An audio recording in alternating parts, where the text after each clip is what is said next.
வணக்கம் ஃப்ரெண்ட்ஸ், இன்றைக்கி நம்ம பார்க்க போகிறது பூந்தி லட்டு. வாங்க இதை எப்படி பண்ணுறதுன்னு பார்க்கலாம். இதுக்கு தேவையான பொருட்கள் ஸ்க்ரீனில் இருக்குது, நோட் பண்ணிக்கோங்க. இதுக்கு முதல்ல நம்ம ஒரு சுகர் சிரப்பு ரெடி பண்ண போகிறோம். அதுக்கு 1.5 கப் சீனி எடுத்திருக்கேன். அதில் ஒரு 1/2 கப் தண்ணி, சீனி மூழ்கிற அளவுக்கு தண்ணி ஊற்றிக்கோங்க. எவ்வளோ வருதோ அதை ஊற்றிக்கோங்க. ஊற்றி நல்லா சீனி கரையிற வரைக்கும் நல்லா மிக்ஸ் பண்ணி விட்டுக்கிட்டே இருங்க. ஃப்ளேம் லோ ஃப்ளேம்லேயே இருக்கட்டும், அது வரைக்கும் சீனி கரையிற வரைக்கும். இப்போ இதில் நம்ம ஒரு 10லேருந்து 15 குங்குமப்பூ இலையை நல்லா மிக்ஸ் பண்ணி இந்த சுகர் சிரப்பை சூடானதை ஊற்றி மிக்ஸ் பண்ணி அதை அந்த சுகர் சிரப்பில் நல்லா மிக்ஸ் பண்ணி விடுங்க. சீனி நல்லா கரைஞ்சதுக்கப்புறம் ஃப்ளேமை மீடியம் ஃப்ளேம்லேருந்து ஹை ஃப்ளேமில் வச்சு நல்லா கொதிக்க விடுங்க. இப்போ நம்ம பாகு கன்சிஸ்டன்சி பார்க்க போகிறோம். கொதிச்சதுக்கப்புறம் ஒரு 2 நிமிஷம் பக்கம் ஆகுங்க. ஆனால் செக் பண்ணிக்கிட்டே இருங்க. ஒரு கம்பி பதம், இந்த மாதிரி 2 ஃபிங்கருக்கு நடுவில் ஒரு கம்பி ஃபார்ம் ஆகிட்டு உடையதில் இதுதான் கன்சிஸ்டன்சி. இது வந்தோடனே அடுப்பு ஆஃப் பண்ணிவிட்டு ஒரு 1/2 டீஸ்பூன் ஏலக்காய் தூளையும் போட்டு அடுப்புலேருந்து இறக்கி வச்சுருங்க. இப்போ இதில் நான் ஒரு பிஞ்ச் ஆஃப் பச்சை கற்பூரம் சேர்க்குறேன். இது ஆப்ஷனல் தான், இது இல்லைன்னா விட்டுறலாம். இப்போ இது இருக்கட்டும். இப்போ நம்ம பூந்தி ரெடி பண்ணிக்கலாம்.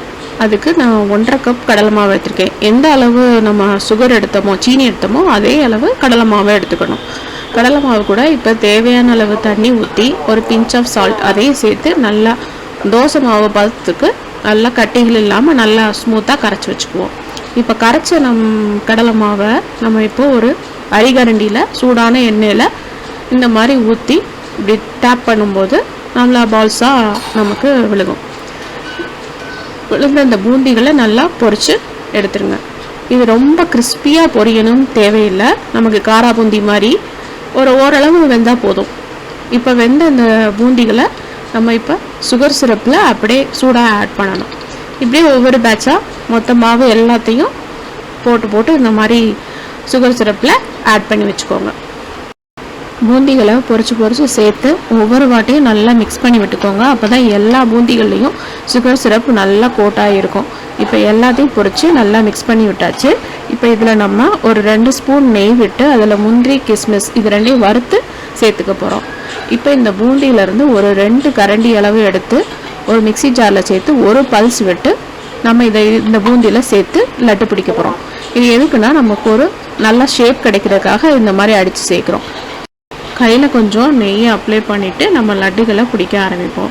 இந்த மாதிரி கொஞ்சம் கொஞ்சமாக எடுத்து நல்லா கொஞ்சம் டைட்டாக பிடிச்சி முந்திரி கிஸ்மிஸ் எல்லாம் சேர்த்து உருண்டைகளாக உருட்டி எடுத்துக்குவோம்.